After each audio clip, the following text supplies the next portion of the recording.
Hi friends, मैं विपिन कुमार गंगवार आप लोगों का स्वागत करता हूं स्कॉलर कोचिंग के यूट्यूब प्लेटफॉर्म पर। और जैसा कि आप लोग सब जानते हैं, हम लोग जो टेस्ट कराते हैं उस टेस्ट का सलूशन लेके आते हैं और साथ साथ में हम लोग क्लासेस भी चला रहे हैं। तो ज़्यादा से ज़्यादा इस वीडियो को शेयर करें, लाइक करें, चैनल को अपना प्यार दें, है ना। और मैं इस पर आपको लिए सलूशन कराने वाला हूँ जो आपने किया होगा। हमारे यहाँ जो स्पीड टेस्ट होता है, यानी कि जो हम लोग टेस्ट कराते हैं वेडनेसडे और संडे के लिए, तो उनकी हम लोग सलूशन कराते हैं। उसका जीएस का सलूशन मैं आज आपको कराने वाला हूँ, ठीक है। तो चलिए आइए क्वेश्चन को शुरू करते हैं कि क्या पहला क्वेश्चन है। और ये यूट्यूब चैनल है, यूट्यूब प्लेटफॉर्म है स्कॉलर कोचिंग, जो कि आपकी नेवल रोड पे पड़ती है ना। जिसको भी आना है क्लास के लिए आराम से आप लोग आ सकते हैं। चलिए थैंक यू। बात करते हैं किसके बारे में, क्वेश्चंस के बारे में। तो सबसे पहले चीज अगर बात करते हैं, यहां पर पहला क्वेश्चन है कि अतिशय चिनार निम्न में से किस राजनेता की आत्मकथा, यानी कि ये ऑटोबायोग्राफी किसकी है। अतिशय चिनार is the autobiography of the which politician, ये किसकी है। तो जरा समझिएगा कि ये ऑटोबायोग्राफी किसकी है। तो यहां से अपने लोग बात करते हैं इस ऑटोबायोग्राफी के बारे में। तो दोस्तों याद रखिएगा, ये जो ऑटोबायोग्राफी है ये शेख मोहम्मद अब्दुल्ला की है। जी हाँ, शेख मोहम्मद अब्दुल्ला। अब शेख मोहम्मद अब्दुल्ला कौन है, आइए इनके बारे में थोड़ी चर्चा करते हैं। याद रखिएगा, इनको हम क्या बोलते हैं, इनको हम शेर कश्मीर भी बोलते हैं। क्या बोलते हैं, शेर कश्मीर के नाम से भी जानते हैं, ठीक है। और ये उर्दू साहित्य से जुड़े हुए थे, इनके लिए साहित्य अकादमी पुरस्कार भी मिला है। जी हाँ, याद रखिएगा, ठीक है। इनके लिए 1988 में क्या मिला है, साहित्य अकादमी पुरस्कार भी मिला है। ये जम्मू एंड कश्मीर के JNK, जम्मू एंड कश्मीर के, याद रखिएगा 1975 से लेकर 1977 तक, ठीक है। ये यहाँ के CM भी रहे हैं। क्या रहे हैं, CM भी रहे हैं, यानी मुख्यमंत्री भी रहे हैं। तो ये आपको पता हो गया होगा कि इसका आंसर क्या है।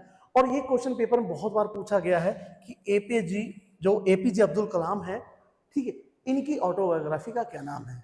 तो दोस्तों याद रखना, इनकी जो ऑटोबायोग्राफी है वो है विंग्स ऑफ फायर। क्या है, विंग्स ऑफ फायर। ओके, ये भी आप याद रखिएगा। चलिए नेक्स्ट की बात करते हैं अपने लोग अगले क्वेश्चंस की। और अगला क्वेश्चन आपकी स्क्रीन पर है, आइए इसके बारे में चर्चा करते हैं। तो अगला है कि what is the range of the intensity scale use the measure of earthquake, यानी भूकंप को मापने में प्रयुक्त तीव्रता की मापने की सीमा क्या है। एक बार फिर समझिएगा, भूकंप को मापने में प्रयुक्त तीव्रता के पैमाने की सीमा क्या है। तो हम सभी जानते हैं कि जो अर्थक्वेक है, यानी कि जो भूकंप है, भूकंप के लिए हम दो स्केल को मापन करते हैं, यानी दो हमारे पास स्केल हैं, ये याद रखिए। और वो स्केल कौन कौन से हैं, तो एक तो मिलता है हमारे लिए मार्केली स्केल, ठीक है। क्या मिलता है, ये याद रखिएगा, एक मिलता है मार्केली स्केल और एक मिलता है आपका, जो कि बड़ा इंपॉर्टेंट है, कई बार पेपर में पूछा जा चुका है, तो एक है रिएक्टर स्केल। कौन सा है, मार्केटिक स्केल, और एक है रिएक्टर स्केल, ठीक है। ये 1935 में चार्ल्स रिएक्टर ने दिया था। और वर्तमान में भूकंप की तीव्रता का मापन हम इसी पे करते हैं। बहुत अच्छे से याद रखिएगा, ओके, क्लियर है इतनी चीज। जबकि अगर मैं बात करता हूं इस मार्केली स्केल, तो दोस्तों मार्केली स्केल पर 1 से 12 खाने होते हैं, जो कि भूकंप की तीव्रता को, यानी कि उसकी इंटेंसिटी की गणना करता है। कितने पॉइंट है, 1 से लेकर 12 तक। जबकि चार्ल्स रिएक्टर के रिएक्टर स्केल पर जो खाने हैं, जो इंटेंसिटी है, उसको मेजरमेंट करने के लिए जो पैमाने हैं वो कितने हैं, तो याद रखना 0 से 9 खाने हैं यहां तक। तो बड़े से अच्छे से याद रखिएगा। तो इसका जो आपका आंसर हो जाएगा कि कितने पे नापते हैं, 112, ठीक है, 1 से लेके 12 पे नापते हैं। और 1 से 12 किसका है, तो आप कहेंगे सर किसका है, तो ये मार्केली स्केल है। क्या है, मार्केली स्केल है। तो ये मार्केली स्केल पर, ठीक है, जिसको हम मापते हैं। लेकिन याद रखिएगा, मार्केली स्केल में कुछ कमियां थी, उस कमियों के कारण वर्तमान में इसका प्रयोग नहीं किया जा रहा है। वर्तमान में हम किसका प्रयोग करते हैं, रिएक्टर स्केल का प्रयोग करते हैं, जिसपे 0 से 9 खाने हैं। ओके, चलिए नेक्स्ट क्वेश्चन पे अपने लोग बढ़ते हैं। सॉरी। नेक्स्ट क्वेश्चन अपना क्या है कि ICC cricket of the year के लिए सर गारफील्ड सर्विसेज ट्रॉफी जीतने वाले पहले खिलाड़ी कौन थे? तो याद रखिएगा इसका आंसर जो आपका रहेगा कि पहले खिलाड़ी कौन थे, तो वो राहुल द्रविड़ थे। कौन थे? राहुल द्रविड़ थे। ओके, चलिए नेक्स्ट क्वेश्चन पे बढ़ते हैं। जितनी भी याद रखिएगा जहां पे इंपॉर्टेंट फैक्ट होंगे, जो इंपॉर्टेंट जानकारियां होंगी वो मैं आपके लिए देता जाऊंगा, और जो केवल सिंपल आंसर बताने होंगे वो आपको ऐसे बताता जाऊंगा। यही है बीके का जीके, तो जुड़े रहिए मेरे साथ। अगला क्वेश्चन क्या है कि भारतीय संविधान के किस अनुच्छेद में यह उल्लेख किया गया है कि लोकसभा में एक अध्यक्ष और एक उपाध्यक्ष आवश्यक रूप से होना चाहिए? जी हाँ, कि भाई याद रखिएगा कि ये किसमें बताया गया कि एक जो हमारी लोकसभा है उसमें उसका एक अध्यक्ष और एक उपाध्यक्ष होना जरूरी है, तभी उसकी कार्रवाई आगे बढ़ेगी।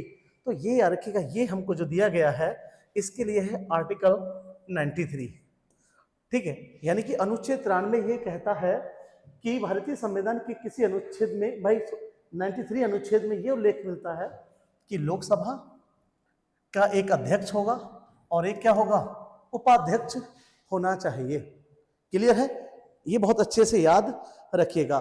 जबकि अगर मैं आर्टिकल 97 की बात करता हूं तो इसमें याद रखिएगा सभापति, अध्यक्ष, लोकसभा सब अध्यक्ष और राज्यसभा सभापति और इनके उपाध्यक्षों की अगर मैं बात कहूँ वेतनों के बारे में जानकारी दी गई है। हालांकि याद रखिएगा वेतनों के बारे में जो जानकारी हमें मिलती है, ठीक है, वो हमें अनुसूची 2 में भी मिलती है। ओके, क्लियर है? जबकि अगर बात करते हैं आर्टिकल 100 के बारे में, आर्टिकल 100 क्या करता है, अनुच्छेद 100 क्या कहता है? आर्टिकल 100 कहता है कि जो राज्यसभा का अध्यक्ष है यानी कि सभापति, ठीक है, और चाहे वो लोकसभा का अध्यक्ष है, इनको मत देने का अधिकार नहीं है, लेकिन ये मत जब दे सकते हैं जब दोनों तरफ के मत इक्वल हों, और इक्वल मत जब हो तो निर्णायक मत देने का अधिकार किसके पास है? सभापति के पास में है। तो ये क्या बताता है? ये आर्टिकल 100 बताता है। क्लियर है? जबकि ये भी बड़ा इंपॉर्टेंट है, ये बहुत ज्यादा इंपॉर्टेंट है, कई बार पेपर में पूछा गया है। क्या है इसके बारे में कि आर्टिकल 85 क्या बताता है? तो आर्टिकल 85 कहता है कि संसद के 2 सदनों में कभी भी 6 महीने से ज्यादा का अंतराल नहीं होगा, और 1 साल में कम से कम याद रखिएगा संसद के 2 सत्र बुलाना जरूरी है। फिर समझिए, ये बहुत बार क्वेश्चन पूछा गया है पेपर में, एसएससी ने इसको कई बार पूछा है कि संसद के 2 सदनों में कितने का गैप नहीं होना चाहिए? तो 6 महीने का गैप नहीं होना चाहिए, और 1 वर्ष में दोस्तों 2 सेशन बुलाना कंपलसरी है। तो आई होप ये चारों आर्टिकल बहुत इंपॉर्टेंट थे जो मैंने आपको एक्सप्लेन किए। ठीक है, आइए नेक्स्ट क्वेश्चन पे बढ़ते हैं। अगला क्वेश्चन अपना जो है वो है कि हड़प नीति किसने लागू की थी, यानी कि हु इंट्रोड्यूस द, ठीक है, डॉटियंस ऑफ ब्लैक। तो ठीक, तो याद रखिएगा इस हड़प नीति को जो लागू करने वाला था, तो इसके बारे में थोड़ी चर्चा कर लेते हैं, हल्की फुल्की थोड़ी सी जानकारी। हम सभी जानते हैं कि अंग्रेजों ने, ठीक है, अब अंग्रेजों की तरफ से एक बंदा आया था जिसका नाम था, ठीक है, लॉर्ड डलहौजी। उसने क्या किया कि जिन राजाओं के कोई पुत्र नहीं था या जिन्होंने कोई भी दत्तक पुत्र गोद ले रखा था, ऐसे राजा, ऐसी रियासतें जिनकी कोई भी संतान ना हो, ठीक है, तो ऐसी रियासतों के लिए सीधे उसने क्या किया, अंग्रेजी शासन में मिलाना शुरू कर दिया, और इसके लिए एक नाम दिया गया, ठीक है, डॉटियंस ऑफ लैप, यानी कि क्या, हड़प नीति। और हड़प नीति किसकी है? लॉर्ड डलहौजी की है। तो याद रखिएगा लॉर्ड डलहौजी ने ये थ्योरी दी थी, ये सिद्धांत दिया था। सिद्धांत का एक नीति है ये, जिसके आधार पर कई सारे राज्यों को, ठीक है, कई सारे राज्यों को क्या मिला लिया गया? अंग्रेजी सरकार में मिला लिया गया। ओके, चलिए नेक्स्ट क्वेश्चन की अगर बात करता हूं मैं आपसे। अगला क्वेश्चन है, लोहे को जंग से बचाने के लिए इस पर जस्ते की सुरक्षात्मक परत चढ़ाई जाती है, इस प्रक्रिया को क्या कहते हैं? तो दोस्तों हम सभी जानते हैं इसको गैल्वेनीकरण बोलते हैं। क्या बोलते हैं? गैल्वेनीकरण बोलते हैं, कि जब कभी भी लोहे के क्षरण को बचाना होता है तो उस पर जस्ते की एक परत चढ़ा देते हैं। ठीक, कई बार क्वेश्चन घुमा के पूछा जाता है कि गैल्वेनीकरण में किसकी परत चढ़ाई जाती है? तो दोस्तों याद रखना, जस्ते की परत चढ़ाई जाती है। किसकी चढ़ाई जाती है? ठीक है, ओके, चलिए नेक्स्ट क्वेश्चन पे बढ़ते हैं।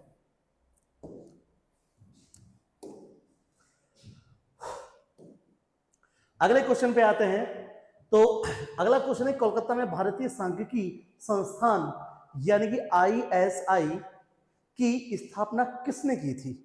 बहुत इंपॉर्टेंट क्वेश्चन है और कई बार पेपर में पूछा जा चुका है। तो who founded the Indian statistical institute इन कोलकाता? तो दोस्तों याद रखना, इसको जो बनाया गया था कि 1931 में इसको स्टैब्लिश किया गया था। और ये कहाँ स्टैब्लिश किया गया था? तो कोलकाता किया गया था। कहाँ किया गया था? कोलकाता इसको स्टैब्लिश किया गया था। और इसको स्टैब्लिश करने वाले थे प्रशांत चंद्र महालनोबिस, यानी इन्हीं को हम बोलते हैं PC महालनोबिस। क्या बोलते हैं? PC महालनोबिस। और इन्होंने क्या किया था? इसको स्टैब्लिशमेंट किया था।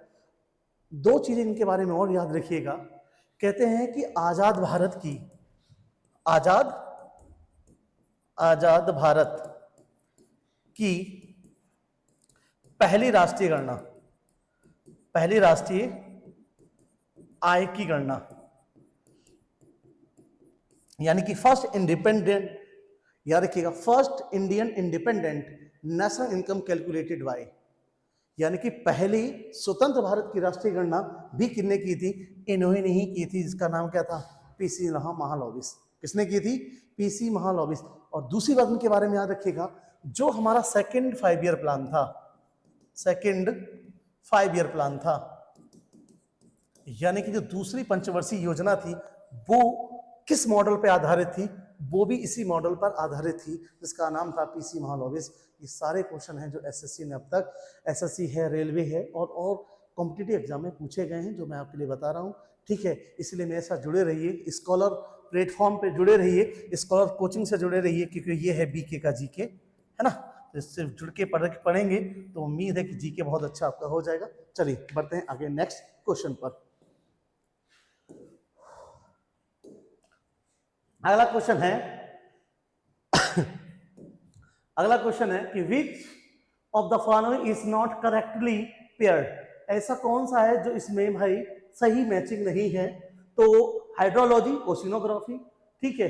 अगला है anthropology, cultural geography, pedology, soil geography, ठीक है। क्या है? Demography, population geography. यानी कहने का मतलब है कि जल विज्ञान, समुद्र विज्ञान, नरवंश विज्ञान, संस्कृति भूगोल, पेडोलॉजी मिट्टी भूगोल, और जनसांख्यिकी क्या है? जनसंख्या भूगोल। तो याद रखिएगा दोस्तों, ये तो बिल्कुल सही है कि जनसांख्यिकी यानी कि डेमोग्राफी के अंतर्गत हम जनसंख्या का क्या करते हैं? अध्ययन करते हैं, उसकी गणना करते हैं। अच्छा, पेडोलॉजी, ये भी सही है। पेडोलॉजी की द स्टडी ऑफ सॉइल, मिट्टी का अध्ययन किया जाता है। ओके, नरवंश विज्ञान, ठीक है, इसके अंतर्गत भी हम बात क्या करते हैं? ठीक है, ह्यूमन कल्चर, जितने भी ह्यूमन कल्चर होता है, ठीक है, उसके आनुवांशिक लक्षण होते हैं, उसकी जानकारी ली जाती है। बिल्कुल ये सही है। हाँ, ये गलत है, ये मैच नहीं है। कि याद रखिएगा, अगर हम ठीक है, हाइड्रोलॉजी की बात करते हैं, तो हाइड्रोलॉजी में जो जल वाष्पीकरण होता है ना, उस चक्र के अध्ययन हम लोग करते हैं। ठीक है, ओशिनोलॉजी का नहीं, यानी समुद्र विज्ञान के लिए समुद्र विज्ञान ही कहते हैं, ओशिनोलॉजी बोलते हैं। ओशिनोलॉजी के अंतर्गत हम समुद्र सागरों की क्या करते हैं? जानकारी लेते हैं। तो ये नीचे के 3 सही है दोस्तों। कौन सा मिसमैच है? ए वाला ऑप्शन मिसमैच है आपका। ओके, चलिए आइए बढ़ते हैं नेक्स्ट क्वेश्चन पर।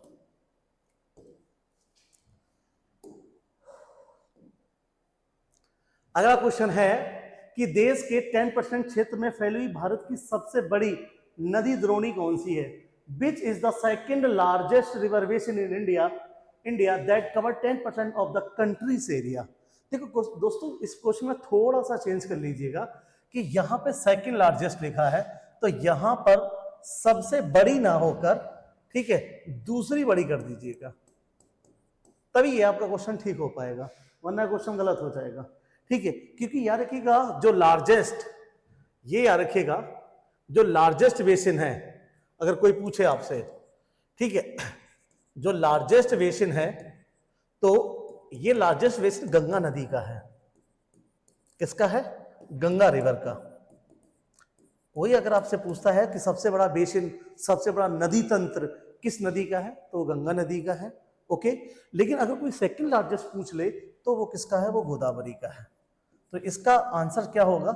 आपका जो करेक्ट आंसर होगा वो गोदावरी नदी होगा। ठीक है, क्योंकि यहाँ पे आपको थोड़ा सा क्वेश्चन में करेक्शन करना पड़ेगा, यहाँ पे दूसरी बड़ी करना पड़ेगा। ओके, क्लियर है? चलिए अगर बात करते, देखिए ये सब आपको पता ही होगा, बड़ी इंपॉर्टेंट है ना। इनके बारे में चलिए थोड़ी सी मैं चर्चा आपके लिए और भी कर देता हूँ। अगर कोई आपसे पूछ लेता है इनके बारे में तो आइए बात कर लेते हैं। देखिए, कृष्णा नदी हम सभी जानते हैं बंगाल की खाड़ी में गिरती है। गोदावरी नदी बंगाल की खाड़ी में गिरती है, ठीक है। महानदी अगर बात करते हैं ये भी बंगाल की खाड़ी में गिरती है। नर्मदा नदी ये है जो कि अरब सागर यानी कि खंबात की खाड़ी में गिरती है, ठीक है। याद रखिएगा ये बड़ी इंपॉर्टेंट नदी है नर्मदा नदी। क्यों? क्योंकि दोस्तों याद रखना ये अमरकंटक से निकलती है। अमरकंटक से निकलती है, यानी मध्य प्रदेश से निकलती है। कहां से निकलती है? मध्य प्रदेश से निकलती है। और कहां गिरती है? खंबात की खाड़ी में गिरती है। ओके, बहुत अच्छे से याद रखिएगा। जबकि यहाँ की बात करते हैं ये दोनों महाराष्ट्र वाले एरिया से निकलती हैं, ठीक है। एक क्या रखेगा, एक त्रियंबकम पहाड़ से निकलेगी और एक क्या निकलेगी, नासिक जिले से, महाराष्ट्र के नासिक जिले से निकलेगी। गोदावरी को याद रखेगा, गोदावरी नदी को दक्षिण गंगा बोलते हैं। दक्षिण की नहीं, दक्षिण की गंगा कावेरी है, लेकिन दक्षिण गंगा कौन सी है? वो गोदावरी है। अच्छा, गोदावरी को ही बूढ़ी गंगा कहते हैं। क्या बोलते हैं? बूढ़ी गंगा, ओल्डेस्ट गंगा, यानी कि ओल्ड गंगा या ओल्डेस्ट गंगा किसको बोलते हैं? गोदावरी को ही बोलते हैं। वह नदी जिसमें हीरे पाए जाते हैं वो कौन सी? कृष्ण नदी है। तो ये आपको सारे याद रखने की, सारे क्वेश्चन MTS है, ठीक है, CSSL है और रेलवे है प्लस SSC है, ये सब में ये क्वेश्चन पूछे जा चुके हैं। ओके, चलिए आइए, आई होप आपको ये सारे क्वेश्चन समझ में आ रहे होंगे। और जितने भी क्वेश्चन आपको समझ में आ रहे हैं, ठीक है, तो इसको ज़्यादा से ज़्यादा क्या करिए, प्रैक्टिस करिए। इसीलिए ये सोल्यूशन आप लोगों के लिए है। और अगर ये सेशन पसंद आ रहा है तो इसको प्लीज़ लाइक शेयर कमेंट करें, अपने दोस्तों के लिए भी क्या करें, शेयर करें, जिससे कि सब ज़्यादा से ज़्यादा लोग इस स्कॉलर कोचिंग से जुड़ पाएँ, ठीक है, और बीकी का जीके पढ़ने के लिए आ जाएं। ठीक, आइए नेक्स्ट क्वेश्चन पे आप लोग बढ़ते हैं। अगला क्वेश्चन क्या है? अगला क्वेश्चन है कि इंसुलिन की कमी के कारण में से कौन सा रोग होता है? ये बड़ा कॉमन है, सभी को पता होगा, मधुमेह होता है, जिसको हम डायबिटीज बोलते हैं। क्या बोलते हैं? डायबिटीज बोलते हैं। और जो डायबिटीज रोग है ये इसकी वजह से होता है, ठीक है, क्लियर है, डन। क्योंकि भाई हम सभी जानते हैं कि जब मधुमेह आपको हो जाता है तो आप कहते हैं ना कि इंसुलिन के इंजेक्शन लगवा लीजिए, तो है क्या, इंसुलिन की कमी के कारण ही क्या हो जाता है? मधुमेह यानी डायबिटीज हो जाती है। क्या हो जाती है? डायबिटीज। चलिए नेक्स्ट क्वेश्चन की ओर बढ़ते हैं, आइए। और अगला क्वेश्चन है, राजस्थान के कालबेलिया को लोक गीतों और लोक नृत्य को यूनेस्को की अमूर्त संस्कृत विरासत की प्रतिनिधि सूची में किस वर्ष शामिल किया गया? जो राजस्थान का कालबेलिया है, याद रखिएगा, इसको जो यूनेस्को है, हम सभी जानते हैं यूनेस्को विश्व हेरिटेज लिस्ट जारी करता है, तो उस विश्व हेरिटेज लिस्ट की जो अमूर्त, ठीक है, संस्कृति विरासत है, उसमें अभी क्या है, राजस्थान का जो फोक डांस है उसको क्या किया गया, जो फोक गीत है उसको शामिल किया गया है। और ये शामिल किया गया 2010 को। तो याद रखिए कब शामिल किया गया है? 2010। ओके, चलिए आप लोग सब कमेंट करके मुझे बताइएगा, जो लोग ये वीडियो देख रहे हैं, कि यूनेस्को का हेडक्वार्टर कहाँ है। ठीक है, यूनेस्को का हेडक्वार्टर कहाँ है, सब लोग कमेंट करके बताएंगे जितने लोगों ने ये वीडियो देखा है। आइए नेक्स्ट क्वेश्चन पे बढ़ते हैं अपने लोग। अगला क्वेश्चन है कि which forest is also reference to as a monsoon forest. अब देखो, मानसून फॉरेस्ट की अगर मैं बात आपसे करता हूं तो दोस्तों ये याद रखिएगा, यहां से अगर मैं ये नॉर्थ पोल और ये साउथ पोल की बात करता हूं, ये इक्वेटर यानी कि भूमध्य रेखा है, तो दोस्तों याद रखिएगा, अगर मैं यहां से यहां तक की बात करूं, ये 23.5 डिग्री ट्रॉपिक ऑफ कैंसर यानी कर्क रेखा, और 23.5 डिग्री साउथ, ठीक है, ये है मकर रेखा ट्रॉपिक ऑफ कैप्रिकॉर्न। ठीक है, तो जो इस एरिया में वन पाए जाते हैं यहां से यहां तक, ये वन दो प्रकार के होते हैं। एक होते हैं उष्ण कटिबंधीय सदाबहारी वन यानी कि एवरग्रीन ट्रॉपिकल फॉरेस्ट, और एक होते हैं एवरग्रीन डेसिडुअस फॉरेस्ट यानी उष्ण कटिबंधीय पर्णपाती वन।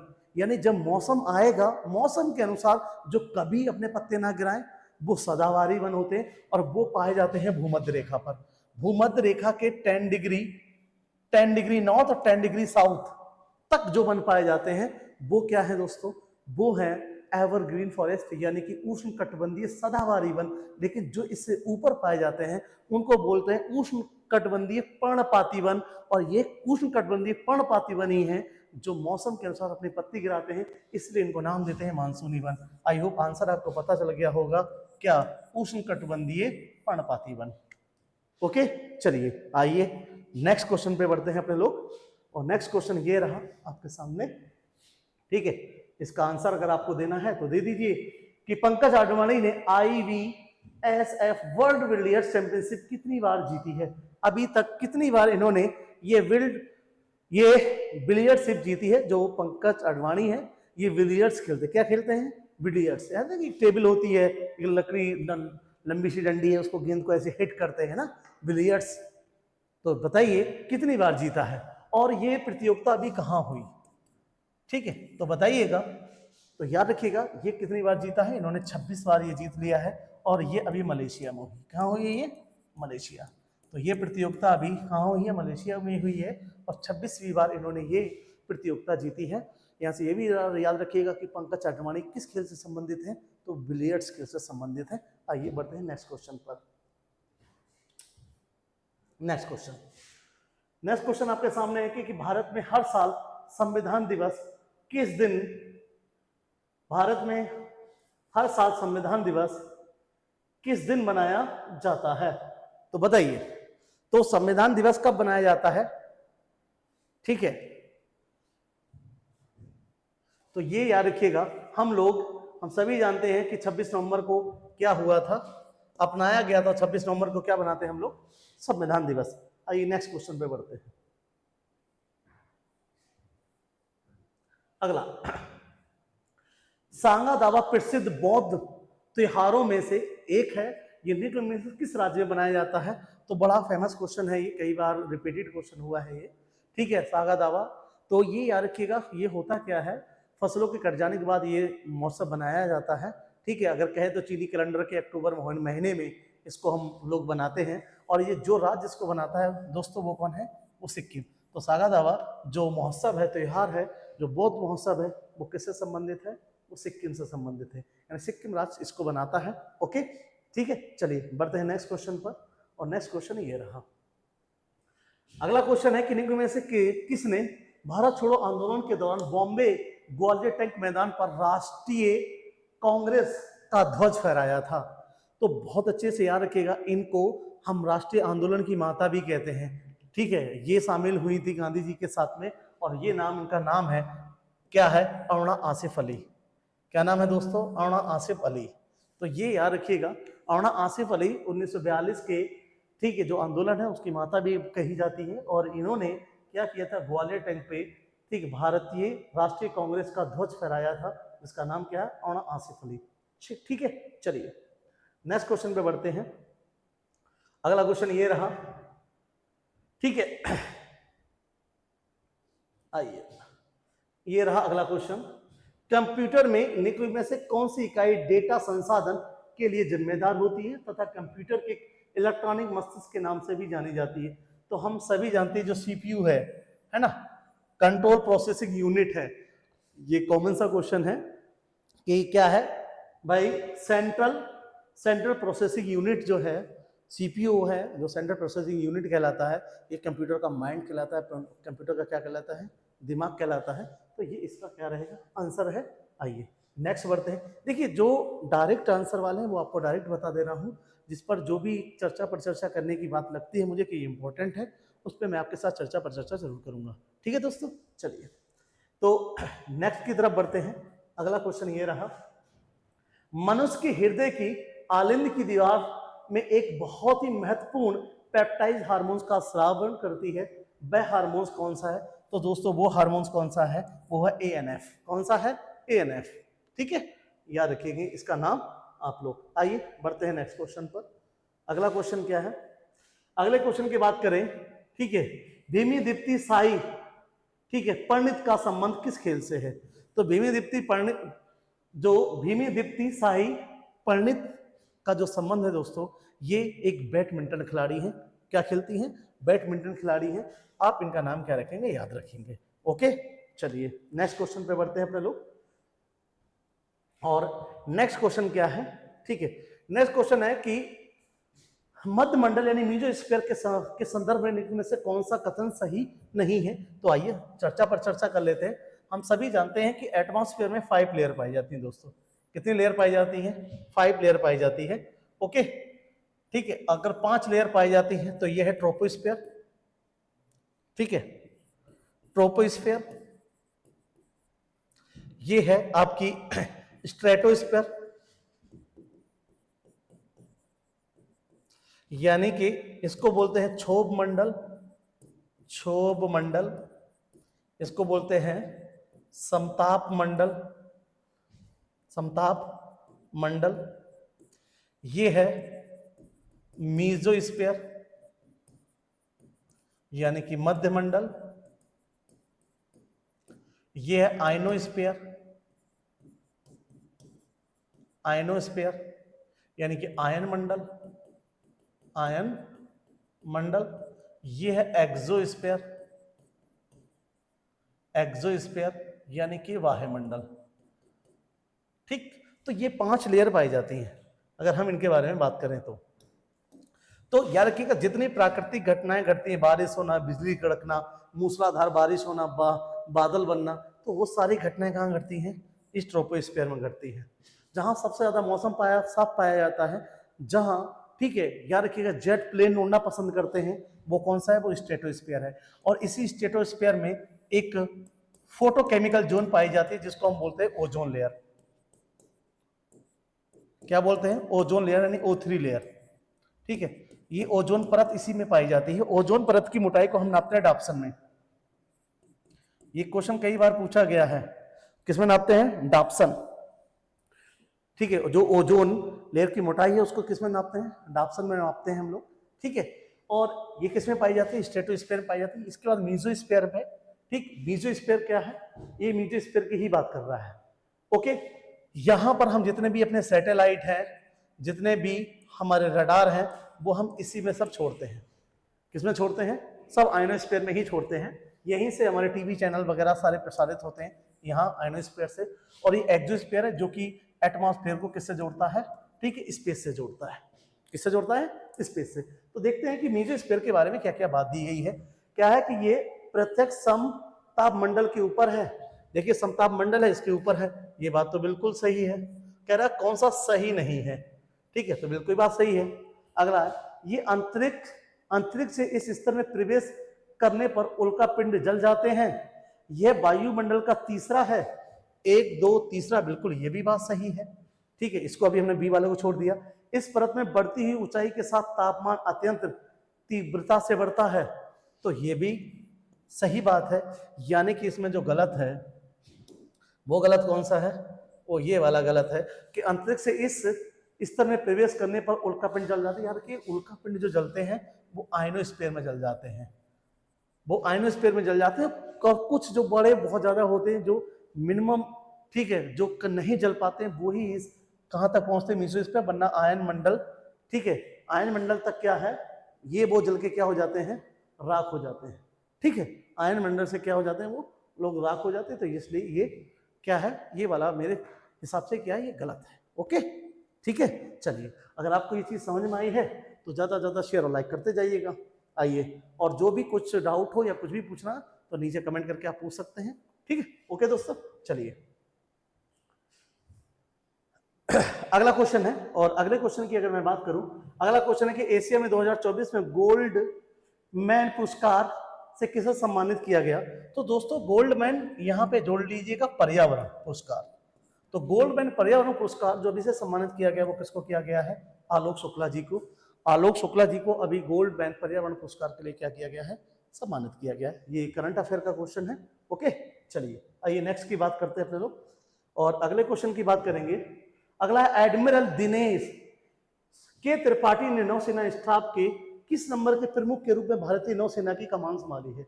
यानी कि एडमिरल डी के त्रिपाठी अभी किस नंबर के, डी के त्रिपाठी जी हैं, ये अभी किस नंबर के क्या बने हैं? हमारे भारतीय नौसेना के बाई हेड बने हैं, प्रमुख बने हैं। तो यार के ये कौन से नंबर के बने हैं? ये 26वें नंबर के बने हैं। ये भी करंट अफेयर का क्वेश्चन है। कौन से नंबर के बने हैं? ये 26वें नंबर के बने हैं। ठीक, नेक्स्ट अगले की बात कर लेते हैं क्वेश्चंस की। आइए, अगला है क्वेश्चन कि अंतर्राष्ट्रीय मजदूर दिवस हर साल किस दिन मनाया जाता है? इंटरनेशनल लेबर डे, ठीक है, observe every year in which day. तो याद रखना 1 मई को क्या बनाया जाता है दोस्तों? अंतर्राष्ट्रीय मजदूर दिवस बनाया जाता है। कब बनाया जाता है? ठीक है, ठीक, ये 1 मई को बनाया जाता है और 1 मई को मजदूर दिवस मनाया जाता है। पहली बार ये यूरोप में बनाया गया, तो उसके बाद ऑस्ट्रेलिया में। क्लियर है? सॉरी। तो अगर बात करते हैं, चलिए थोड़ा सा मैं पानी पी लेता हूं तब तक।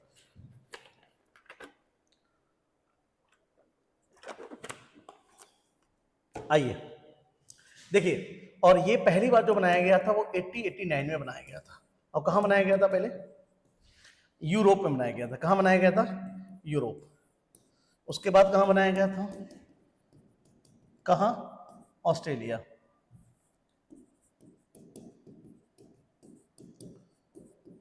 चलिए ओके, आइए बढ़ते हैं नेक्स्ट क्वेश्चन पे। और अगला क्वेश्चन ये रहा आपके सामने। अगला है कि भारत 2025 से 2030 तक किस देश के सिविल सेवा कर्मियों को प्रशिक्षित करने पर सहमत हुआ है? यानी India has agreed to train the civil services, ठीक है, person with of the which countries from 2025 to 2013। तो 2030 25 से लेकर 30 तक जिन व्यक्तियों के जो सिविल सेवा वाले जो व्यक्ति है उनको हम क्या करेंगे? ट्रेनिंग देंगे, उनको ट्रेन करेंगे। ऐसा हमने अभी किसके साथ एग्रीमेंट किया है? वो किया है बांग्लादेश के साथ। तो बांग्लादेश के जो सिविल सेवा वाले व्यक्ति हैं उनको भारत क्या देगा? ठीक है, प्रशिक्षण देगा, उनको प्रशिक्षित करेगा। ओके, चलिए बढ़ते हैं नेक्स्ट क्वेश्चन पर। और ये रहा आपका अगला क्वेश्चन। अगला है, हितेश सेठिया को 3 साल के लिए किस कंपनी का एमडी और सीईओ नियुक्त किया गया है? तो ये याद रखिएगा। और ये भी करंट का क्वेश्चन है, हाल में ही करंट का ये क्वेश्चन है कि हितेश सेठिया को 3 साल के लिए किस कंपनी का एमडी और सीईओ बनाया गया? तो दोस्तों याद रखिएगा, इनको जियो फाइनेंस सर्विसेज का क्या बनाया गया है? अभी एमडी और सीईओ बनाया गया है। किसको? हितेश सेठिया को। चलिए हम बढ़ते हैं अगले क्वेश्चन पर। और ठीक है, लगते हैं कि सारे क्वेश्चन हो गए, इतने ही क्वेश्चन थे। ठीक है, तो ये आपकी जो स्पीड टेस्ट है, जो एसटी है, जो हम लोग अपने यहाँ, ठीक है, वेडनेसडे और मंडे को टेस्ट कराते हैं, उस टेस्ट का हम लोग क्या कराते हैं? ऑनलाइन सोल्यूशन कराते हैं। और साथ में साथ इस क्वेश्चन से जितने भी रिलेटेड जानकारी होती है जो आपके पेपर के लिए पॉइंट ऑफ व्यू से बड़ी इंपॉर्टेंट है, उसको हम लोग क्या करते हैं? प्रोवाइड करते हैं, जो आने वाले एग्जाम में आपको क्या करेंगे? बहुत ज़्यादा हेल्पफुल देंगे, मदद करेंगे। तो ऐसे ही जुड़े रहिए हमारे साथ स्कॉलर यूट्यूब चैनल से। ठीक है, स्कॉलर कोचिंग जो नवलगढ़ शिखर में है और वो आपको दे रही है बेस्ट क्वालिटी, बेस्ट टीचर। तो हमसे जुड़ना ना भूलिए और वीडियो को ज़्यादा लाइक करें, शेयर करें, सब्सक्राइब करें। मिलते हैं अगले सेशन में अगले ऐसी टेस्ट का सलूशन लेके। तब तक अपने भाई, अपने दोस्त बीके के जीके को क्या दीजिए इजाज़त। फिर मिलता हूँ, धन्यवाद।